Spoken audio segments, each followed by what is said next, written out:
नमस्कार। दोपहर समाचार में आपका स्वागत है।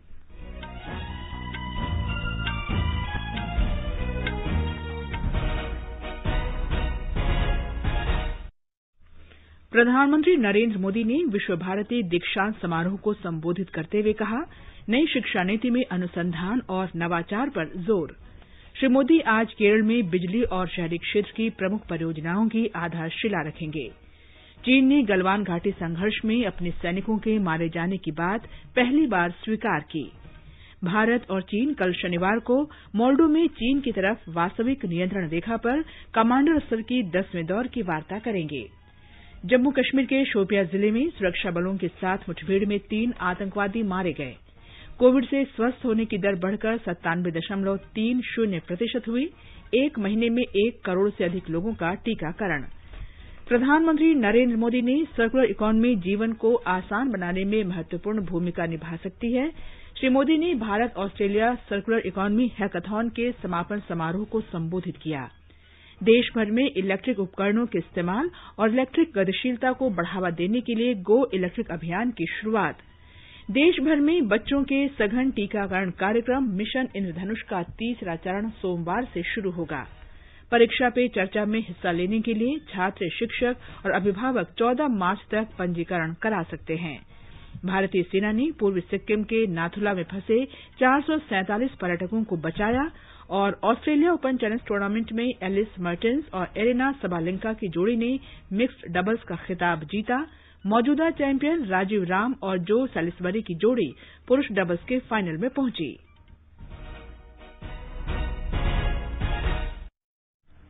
दोपहर समाचार में निखिल कुमार के साथ मैं कनकलता। कोविड महामारी से देश एकजुट होकर लड़ रहा है। आप भी हमारे साथ सुरक्षा और बचाव के 3 आसान उपायों का संकल्प लें। मास्क पहनें, 2 गज दूरी है जरूरी, सुरक्षित दूरी बनाए रखें, हाथ और मुंह साफ रखें। अब समाचार विस्तार से। प्रधानमंत्री नरेंद्र मोदी ने कहा है कि नई शिक्षा नीति आत्मनिर्भर भारत की दिशा में बड़ा कदम है और इससे अनुसंधान और नवाचार को मजबूती मिली है। गुरुदेव ने विश्व भारती में जो व्यवस्थाएं विकसित की, जो पद्धतियां विकसित की, वो भारत की शिक्षा व्यवस्था को परतंत्रता की बेड़ियों से मुक्त करने, भारत को आधुनिक बनाने का एक माध्यम थी। अब आज भारत में जो नई राष्ट्रीय शिक्षा नीति बनी है, वो भी पुरानी बेड़ियों को तोड़ने के साथ ही विद्यार्थियों को अपना सामर्थ्य दिखाने की पूरी आजादी देती। ये शिक्षा नीति आपको अलग अलग विषयों को पढ़ने की आजादी देती है। ये शिक्षा नीति आपको अपनी भाषा में पढ़ने का विकल्प देती है। ये शिक्षा नीति एंटरप्रेन्योरशिप, सेल्फ एम्प्लॉयमेंट को भी बढ़ावा देती है। ये शिक्षा नीति रिसर्च को, इनोवेशन को बल देती है, बढ़ावा देती है। आत्मनिर्भर भारत के निर्माण में ये शिक्षा नीति भी एक अहम पड़ाव है। वर्चुअल माध्यम से आज पश्चिम बंगाल में विश्व भारती के दीक्षांत समारोह में श्री मोदी ने कहा कि दुनिया भर में आतंक और हिंसा फैला रहे लोगों में से कई अत्यधिक कुशल हैं। आप देखिए, जो दुनिया में आतंक फैला रहे हैं, जो दुनिया में हिंसा फैला रहे हैं, उनमें भी कई highly educated, highly learned, highly skilled लोग हैं। दूसरी तरफ ऐसे भी लोग हैं जो कोरोना जैसी महामारी से दुनिया को मुक्ति दिलाने के लिए दिन रात अपनी जान की बाजी लगा देते हैं, अस्पतालों में डटे रहते हैं, प्रयोगशालाओं में जुटे हुए हैं।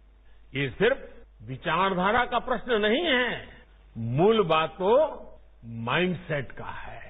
आप क्या करते हैं, इस बात पर निर्भर करता है कि आपका माइंडसेट पॉजिटिव है या नेगेटिव है। स्कोप दोनों के लिए है, रास्ते दोनों के लिए ओपन है। आप समस्या का हिस्सा बनना चाहते हैं या फिर समाधान का, ये तय करना हमारे अपने हाथ में होता है। प्रधानमंत्री ने कहा कि ज्ञान और शक्ति के साथ बड़ी जिम्मेदारी भी आती है। उन्होंने विद्यार्थियों से विविधता में एकता की भावना को बनाए रखने का आह्वान किया। ये केवल विश्वविद्यालय नहीं बल्कि जीवंत परंपरा का एक अंग है। श्री मोदी ने कहा कि विश्व भारती असीम ज्ञान और कौशल का भंडार तो है ही, बल्कि ये ज्ञान फल फूल भी रहा है। उन्होंने गरीबों के कल्याण के लिए विश्व भारती के प्रयासों की सराहना की। गुरुदेव का ये मॉडल ब्रह्म, त्याग और आनंद के मूल्यों से प्रेरित था। इसलिए उन्होंने विश्व भारती को सीखने का ऐसा स्थान बनाया जो भारत की समृद्ध धरोहर को आत्मसात करे, उस पर शोध करे और गरीब से गरीब की समस्याओं के समाधान के लिए काम करे। ये संस्कार में पूर्व में यहां से निकले छात्र छात्राओं में भी हमें दिखता है और आपसे भी देश की यही अपेक्षा है। श्री मोदी ने कहा कि विश्व भारती केवल विश्वविद्यालय नहीं बल्कि जीवंत परंपरा का अंग है। गुरुदेव अगर विश्व भारती को सिर्फ एक यूनिवर्सिटी के रूप में देखना चाहते तो वो इसको ग्लोबल यूनिवर्सिटी या कोई और नाम दे सकते थे, लेकिन उन्होंने इसे विश्व भारती विश्वविद्यालय नाम दिया। उन्होंने कहा था Vishwa Bharati acknowledges India's obligation to offer to others the hospitality of her base culture and India's right to accept from others their best. गुरुदेव की विश्व भारती से अपेक्षा थी कि यहां जो सीखने आएगा वो पूरी दुनिया को भारत और भारतीयता की दृष्टि से देखेगा। श्री मोदी ने कहा कि गुरुदेव के लिए विश्व भारती केवल ज्ञान का केंद्र नहीं था, बल्कि भारतीय संस्कृति के परम लक्ष्य तक पहुंचने का प्रयास था। प्रधानमंत्री ने गुरुदेव रविन्द्रनाथ ठाकुर के गीतों और कविताओं की सराहना करते हुए कहा कि पाठकों को ज्ञान प्रदान करने के लिए वे विश्व भर में लोकप्रिय हो रहे हैं। इस अवसर पर पश्चिम बंगाल के राज्यपाल और विश्व भारती के रेक्टर जगदीप धनखड़ और केंद्रीय शिक्षा मंत्री रमेश पोखरियाल निशंक भी मौजूद थे। इस समारोह में 2535 विद्यार्थियों को उपाधि प्रदान की गई। विश्व भारती की स्थापना गुरुदेव रविन्द्रनाथ ठाकुर ने 1921 में की थी। ये देश का प्राचीनतम केंद्रीय विश्वविद्यालय है। गृह मंत्री अमित शाह ने कहा है कि युवा पीढ़ी को नेताजी सुभाष चंद्र बोस के जीवन और कार्यों से सीखना चाहिए, जो अब भी हम सब के लिए प्रेरणा है। गृहमंत्री आज कोलकाता में राष्ट्रीय पुस्तकालय में केंद्रीय संस्कृति मंत्रालय के कार्यक्रम शौर्यांजलि का शुभारंभ करने के बाद जनसमूह को संबोधित कर रहे थे। उन्होंने स्वाधीनता सेनानियों पर प्रदर्शनी का भी उद्घाटन किया। श्री शाह ने कहा कि नेताजी ने अपने भविष्य की परवाह न करते हुए भारत की आजादी का सपना देखा और राष्ट्र के लिए जीवन का बलिदान कर दिया। उन्होंने कहा कि अगर नेताजी अपने करियर के बारे में सोचते तो भारत को आजाद हिंद फौज कभी न मिली होती। श्री शाह ने युवा पीढ़ी से राष्ट्र के लिए जीवन समर्पित करने का आग्रह किया। हम लोगों के भाग्य में देश के लिए मरना नहीं, मगर देश के लिए जीना ये ईश्वर ने हम पर छोड़ा है। मैं युवाओं को खास अपील करता हूं कि जिन्होंने देश के लिए अपनी जान का बलिदान दिया, उसका स्मरण कर कर हम बाकी का जीवन देश के लिए जीना ये तय कर दे तो उनके बलिदान को इससे बड़ी श्रद्धांजलि कोई नहीं। खुदीराम बोस और रास बिहारी बोस जैसे स्वाधीनता सेनानियों को श्रद्धांजलि अर्पित करते हुए गृहमंत्री ने कहा कि केंद्र सरकार ने नेताजी सुभाष चंद्र बोस के बारे में समिति का गठन किया है। भारत सरकार ने प्रधानमंत्री जी के नेतृत्व में एक कमेटी बनाई है, जो कमेटी ये सुनिश्चित करेगी कि सुभाष बाबू का जीवन, इनका कवन और सुभाष बाबू के संस्कार जो देशभक्ति के हमें मिले हैं, वो संस्कार को चिरकाल तक न केवल भारत में रहने वाले भारतीय, दुनिया भर में जहां जहां भारतीय बसे हैं, वो चिरकाल तक याद करें और उसमें से प्रेरणा लेकर भारत को महान बनाने में अपना योगदान देते रहें। गृहमंत्री ने इस अवसर पर साइकिल रैली को भी रवाना किया। इस रैली में 3 दलों के नाम बंगाल के स्वाधीनता सेनानियों के नाम पर रखे गए हैं। Bharat Australia circular economy hackathon के समापन समारोह को वर्चुअल माध्यम से संबोधित करते हुए प्रधानमंत्री नरेंद्र मोदी ने कहा कि सर्कुलर इकोनॉमी धरती पर पारिस्थितिकीय संकट के समाधान में महत्वपूर्ण कदम हो सकती है। उन्होंने उपभोग के प्रारूप तथा उसके पारिस्थितिकीय प्रभाव को कम करने की आवश्यकता पर बल दिया। श्री नरेंद्र मोदी ने कहा कि चीजों के पुनर्चक्रण और पुनः इस्तेमाल कूड़े कचरे को कम करने तथा संसाधनों की दक्षता में सुधार हमारी जीवन शैली के अंग होने चाहिए। श्री मोदी ने कहा कि हैकाथॉन में शामिल युवा प्रतिभागियों का जोश और उत्साह भारत तथा ऑस्ट्रेलिया के बीच दूरगामी साझेदारी का प्रतीक है। उन्होंने कहा कि भारत और ऑस्ट्रेलिया के बीच मजबूत साझेदारी कोविड उपरांत विश्व को दिशा देने में महत्वपूर्ण भूमिका निभाएगी और हमारे युवा नवोन्मेषी तथा स्टार्टअप्स इस साझेदारी में अग्रणी रहेंगे। I thank my dear friend Prime Minister Scott Morrison for his support to this joint initiative. I also commend all the participants for their commitment despite the COVID-19 pandemic. For me, you are all winners. Friends, as humanity faces the challenges posed by climate change, the theme of this hackathon is relevant to the whole world. प्रधानमंत्री नरेंद्र मोदी आज virtual माध्यम से केरल में बिजली और शहरी क्षेत्र की प्रमुख परियोजनाओं की आधारशिला रखेंगे। वे 320 किलोवोल्ट पुगलूर त्रिशूर बिजली पारेषण परियोजना का उद्घाटन करेंगे। ये वोल्ट सोर्स कन्वर्टर आधारित high voltage direct current HVDC परियोजना है। हमारी संवाददाता ने बताया है कि ये अत्याधुनिक VSC तकनीक से युक्त भारत का पहला HVDC लिंक है। 5,070 करोड़ रुपए की लागत से निर्मित इस परियोजना के जरिए पश्चिमी क्षेत्र से 2,000 मेगावाट बिजली के पारेषण की सुविधा मिलेगी। इससे केरल के लोगों की बिजली की बढ़ती जरूरतें पूरी करने में मदद मिलेगी। प्रधानमंत्री 50 मेगावाट क्षमता की कासरगोड सौर ऊर्जा परियोजना को भी राष्ट्र को समर्पित करेंगे। इसे राष्ट्रीय सौर ऊर्जा मिशन के तहत विकसित किया गया है। श्री मोदी तिरुवनंतपुरम में एकीकृत कमान और नियंत्रण केंद्र की आधारशिला भी रखेंगे। 94 करोड़ रुपए की अनुमानित लागत की यह परियोजना तिरुवनंतपुरम नगर निगम को स्मार्ट सेवाएं प्रदान करने के लिए स्थापित की जा रही हैं। आपातकालीन स्थितियों में ये समन्वित कार्रवाई के साझा केंद्र के रूप में काम करेगी। इसके अलावा प्रधानमंत्री तिरुवनंतपुरम में स्मार्ट रोड्स परियोजना की आधारशिला रखेंगे। ये परियोजना 427 करोड़ रुपए के अनुमानित व्यय से आरंभ की जाएगी। प्रधानमंत्री अरुविक्कारा में एक जल शोधन संयंत्र का उद्घाटन भी करेंगे। इस संयंत्र से तिरुवनंतपुरम में पेयजल आपूर्ति बढ़ाने में मदद मिलेगी। केरल से मयूषा की रिपोर्ट के साथ समाचार कक्ष से फरहत नाज। ये समाचार हमारी वेबसाइट newsonair.com/hindi और हमारे mobile app news on AIR पर भी उपलब्ध हैं।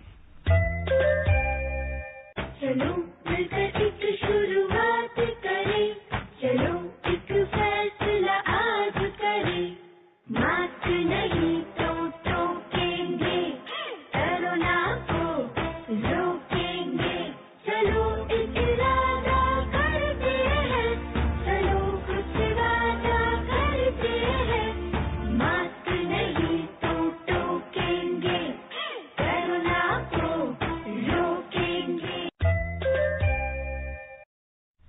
दोपहर समाचार में आपका फिर स्वागत है। चीन ने पहली बार स्वीकार किया है कि गलवान घाटी में भारतीय सेना के साथ झड़प में उसका एक अधिकारी और 4 सैनिक मारे गए थे। इस संघर्ष में भारतीय सेना के 20 जवान शहीद हो गए थे, लेकिन चीन ने तब अपने सैन्यकर्मियों के मारे जाने की जानकारी नहीं दी थी। चीन की सरकारी मीडिया ने आज बताया कि केंद्रीय सैन्य कमीशन ने पिछले वर्ष जून में गलवान घाटी में मारे गए अधिकारी और सैनिकों के नाम उजागर किए हैं। वे उस समय काराकोरम पहाड़ियों पर तैनात थे।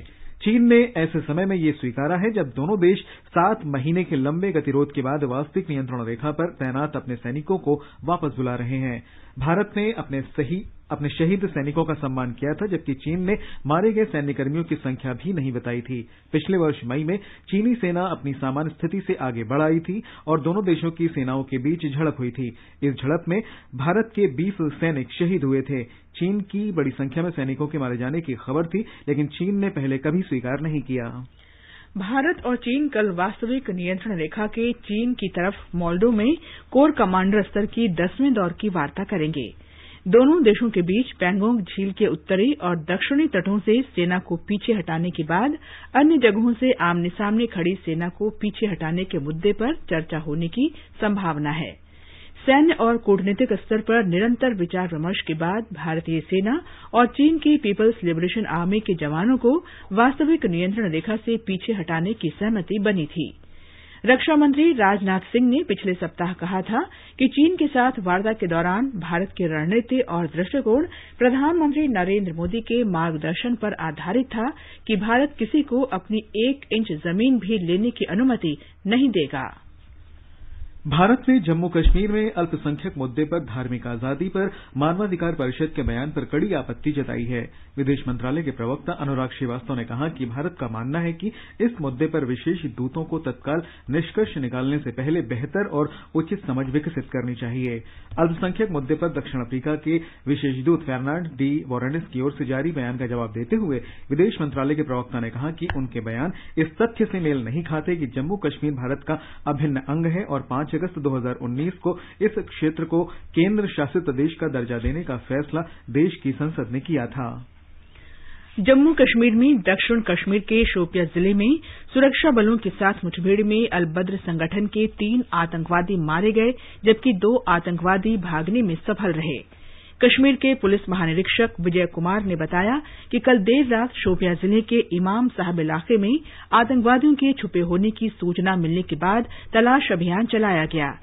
छिपे हुए आतंकवादियों ने गोलीबारी शुरू कर दी। घटनास्थल से 2 AK-47 राइफल और 1 पिस्तौल बरामद की गई है।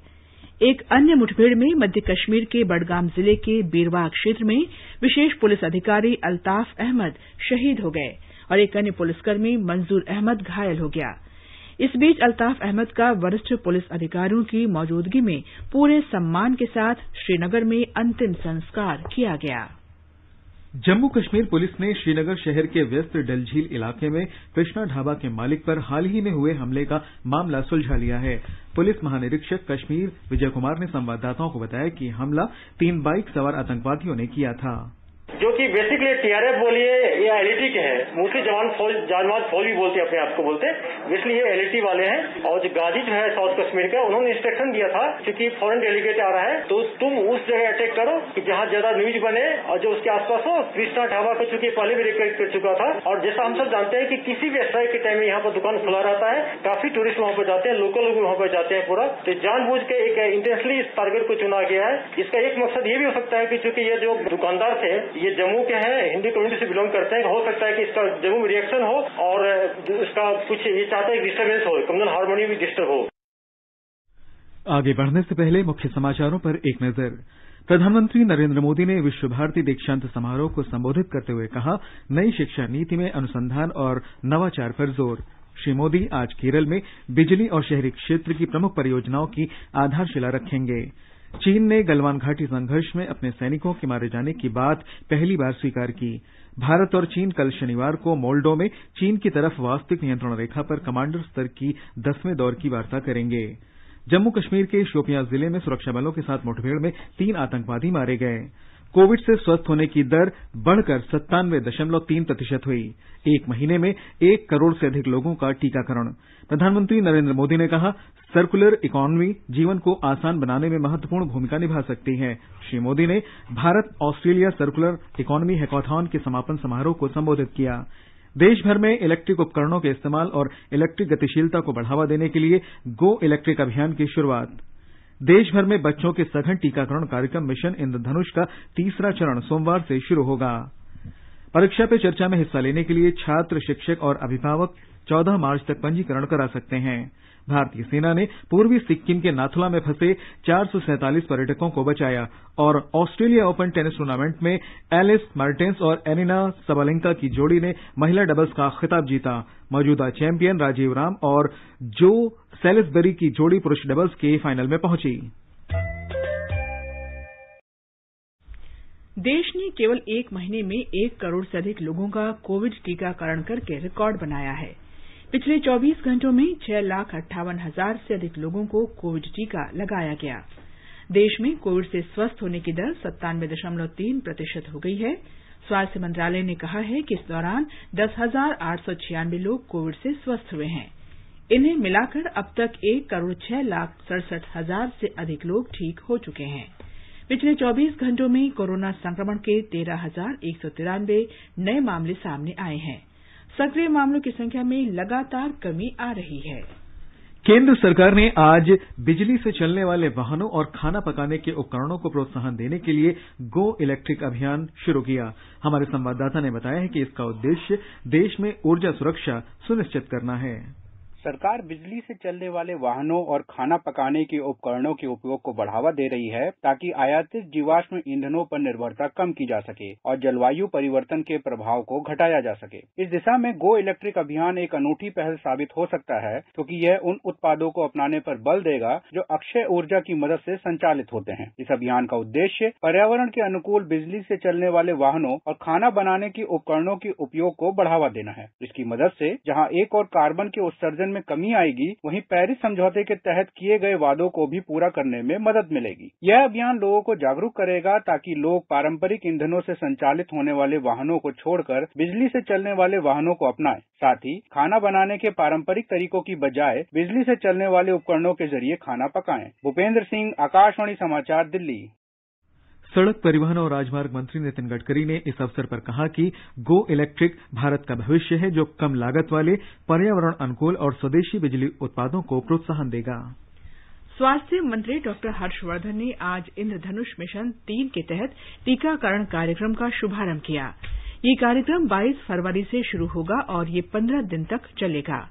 कार्यक्रम का दूसरा चरण 22 मार्च से शुरू होगा। डॉक्टर हर्षवर्धन ने अभियान में शामिल सभी मुख्यमंत्रियों और अधिकारियों को धन्यवाद दिया और कहा कि हमें 100% टीकाकरण का संकल्प लेना चाहिए।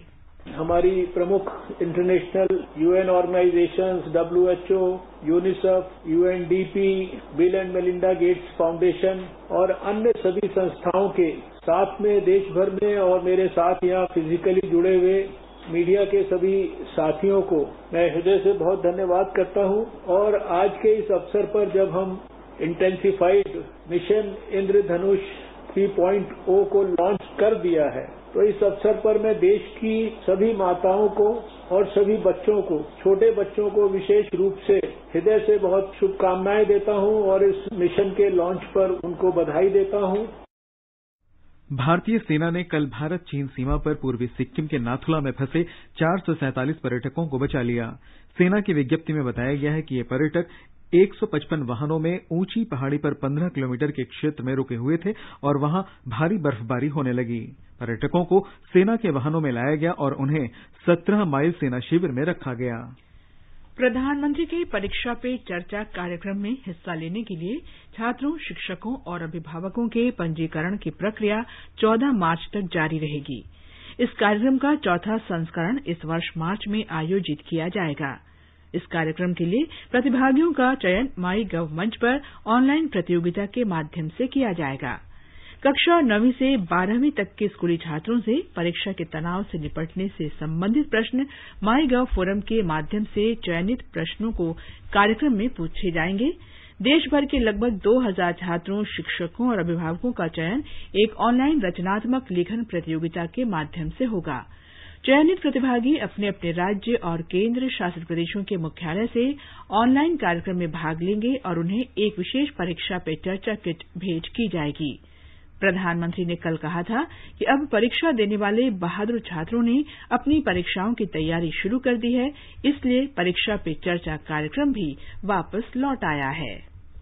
ये समाचार आकाशवाणी से प्रसारित किए जा रहे हैं। ताजा समाचार जानने के लिए आप हमारे Twitter handle @AIR News Hindi को फॉलो कर सकते हैं। ये आकाशवाणी है। ऑस्ट्रेलियन ओपन टेनिस टूर्नामेंट के महिला डबल्स का खिताब एलएस मेरिटेंस और एरिना साबालेंका की जोड़ी ने जीत लिया है। फाइनल में इस जोड़ी ने बारगोरा क्रेजिसिकोवा और कैटरीना सिनियाकोवा की जोड़ी को 6-2, 6-3 से हराया। पुरुष डबल्स के फाइनल में मौजूदा चैंपियन राजीव राम और जो सेलेस्ट्री की जोड़ी का मुकाबला इवान डोडिग और फिलिप पोलासेक की जोड़ी से होगा। सेमीफाइनल में राजीव और सेलेस्ट्री की जोड़ी ने जेमी मरे और ब्रूनो स्वारेस की जोड़ी को 7-6, 6-4 से हराया। आज ही पुरुष सिंगल्स के सेमीफाइनल में ग्रीस के स्टेफानोस सित्सिपास का मुकाबला रूस के डेनिल मेदवेदेव से होगा। महिला सिंगल्स का फाइनल कल होगा और पुरुष सिंगल्स फाइनल रविवार को खेला जाएगा। आत्मनिर्भर भारत के अंतर्गत देश में पहला खिलौना मेला 27 फरवरी से 2 मार्च तक वर्चुअल माध्यम से आयोजित किया जाएगा। इसका उद्देश्य खिलौना निर्माण को बढ़ावा देना और वैश्विक बाजार में हिस्सेदारी बढ़ाना है। इसके माध्यम से भारतीय खिलौना उद्योग के सभी हितधारकों को एक मंच पर लाने के लिए स्थायी संबंध बनाया जाएगा। ये मेला उद्योग के समग्र विकास के लिए संवाद को बढ़ावा देगा और दुनिया के सामने भारत की खिलौना निर्माण क्षमता को दर्शाएगा। भारत खिलौना मेला 2021 की वेबसाइट है indiatoyfair.in। इस वेबसाइट के जरिए बच्चों, माता-पिता, शिक्षकों, प्रदर्शकों आदि को वर्चुअल रूप से मेले में भाग लेने के लिए पंजीकरण कराना होगा। महाराष्ट्र में आज छत्रपति शिवाजी महाराज की 391वीं जयंती मनाई जा रही है।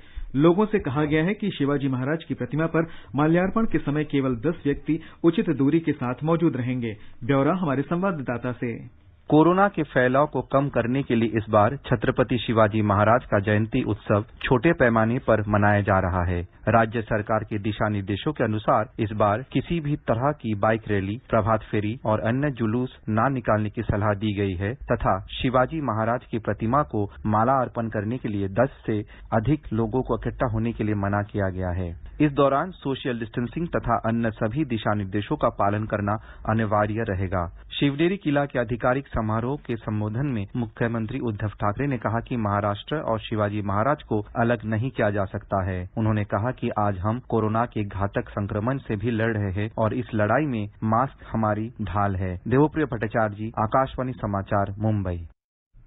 राज्यपाल भगत सिंह कोश्यारी ने दादर उपनगरीय क्षेत्र में स्थित शिवाजी महाराज की प्रतिमा पर माल्यार्पण किया। मुख्यमंत्री उद्धव ठाकरे और उप मुख्यमंत्री अजित पवार भी पुणे के पास रायगढ़ स्थित शिवनेरी किला पहुंचे और उन्होंने वहां वार्षिक समारोह में हिस्सा लिया। उपराष्ट्रपति एम वेंकैया नायडू, प्रधानमंत्री नरेंद्र मोदी और सूचना और प्रसारण मंत्री प्रकाश जावड़ेकर ने छत्रपति शिवाजी महाराज की जयंती पर उन्हें श्रद्धांजलि दी। उपराष्ट्रपति ने कहा कि छत्रपति शिवाजी महाराज मराठा योद्धा, देशभक्त, उत्कृष्ट प्रशासक, रणनीतिकार और परोपकारी शासक थे। छत्रपति शिवाजी को भारत माता के महान सपूत के रूप में याद करते हुए श्री मोदी ने कहा कि उनका अदम्य साहस, पराक्रम और बुद्धिमत्ता देशवासियों को युगों युगों तक प्रेरणा देती रहेगी।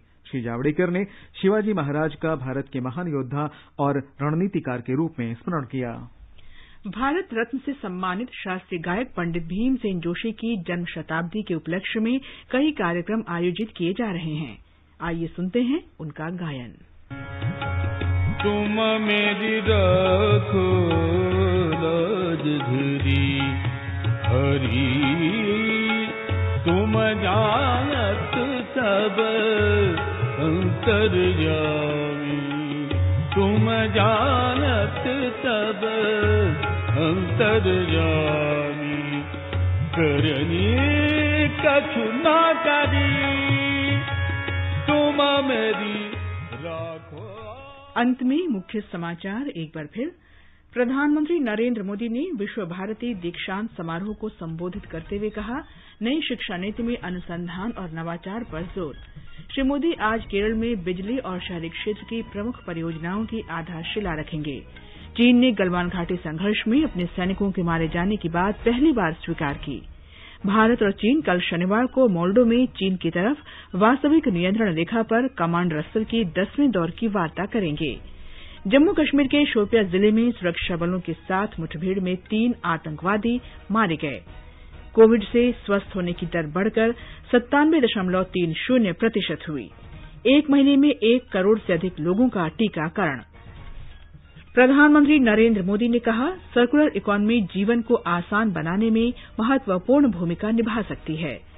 श्री मोदी ने Bharat Australia circular economy hackathon के समापन समारोह को संबोधित किया। देश भर में इलेक्ट्रिक उपकरणों के इस्तेमाल और इलेक्ट्रिक गतिशीलता को बढ़ावा देने के लिए गो इलेक्ट्रिक अभियान की शुरूआत। देश भर में बच्चों के सघन टीकाकरण कार्यक्रम मिशन इंद्रधनुष का 3रा चरण सोमवार से शुरू होगा। परीक्षा पे चर्चा में हिस्सा लेने के लिए छात्र, शिक्षक और अभिभावक 14 मार्च तक पंजीकरण करा सकते हैं।